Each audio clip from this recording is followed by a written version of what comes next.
amener un message à la communauté qui s'est mobilisée avec joie et espoir de vous entendre. Avec profond respect, je vous demande de leur adresser un message. Merci Madame l'ambassadeur. Banamboka, Mbote Nabino.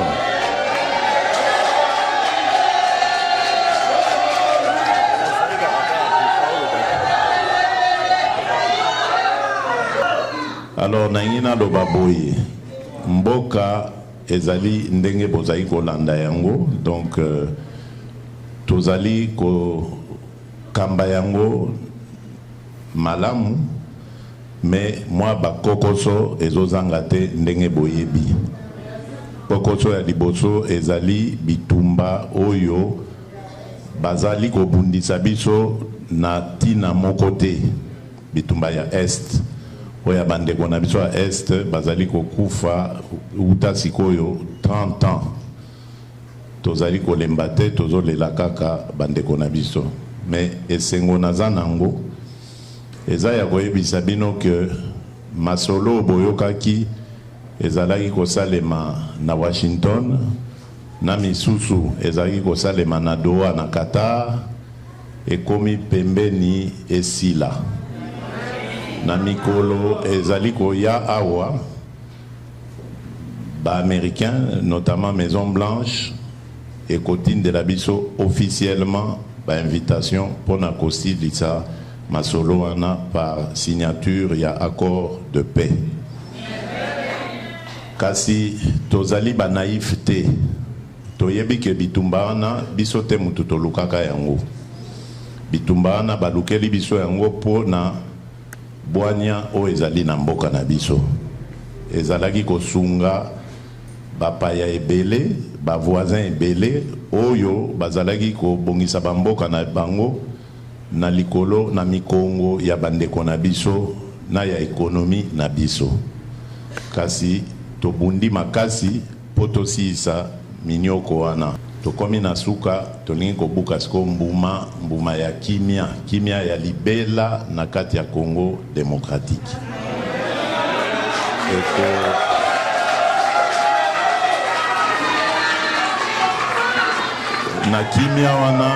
na kimia wana eko permettre biso sikoyo totonga mboka na biso malamu ndenge tobandi deja kosala yango.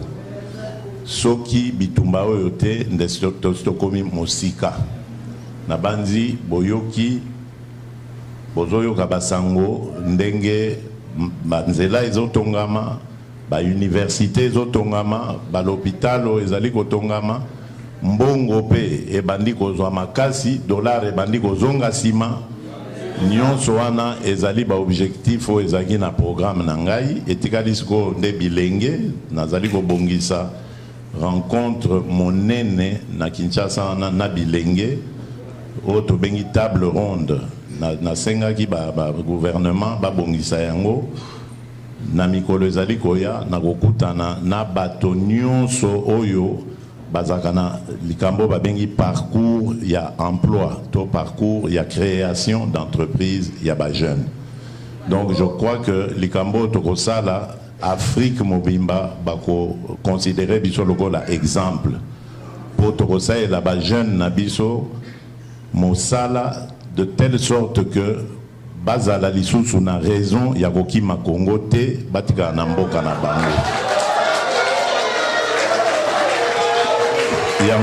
Yango bozomona tozali kosala effort pour na kotonga ba université kopesa gratuité d'enseignement pe ko bongisa misala po tango ba kosilisa parcours na bango nyonso bazwa pe misala malonga to basala oya bango compagnie entreprise nde yango tozali koluka e ko sala siko que bande konabiso nyonso bilenge nyonso bazana diaspora bako yoka yango bako sala pe makasi bazonga likambo pe ya crédit tozali ko luka to bongisa yango po moto soka zana mayele na ye mazangi lomeya atala ndenge nini akoki kozwa soutien ya banque esalisa ye po asala entreprise ezali chantier munene chantier oyo boyebi kezaki na premier engagement na ngai ya ko sala ko créer ba emploi pour na ba jeune pour que jeunesse ezali avenir ya mboka na biso. Esengeli to former bana na biso. Naza nesengo ya komona bino, mais malheureusement ngonga eza mokuse nayebi ke nakoya lisusu tokomonana parce que tofongoli sikoyo coopération monene na Brésil. En tout cas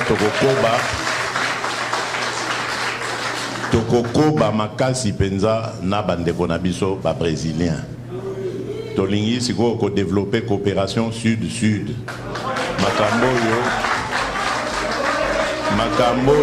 Makambo tomoni awa ezali penza kopesa biso courage ya kosolola na bandeko na biso ba brésilien.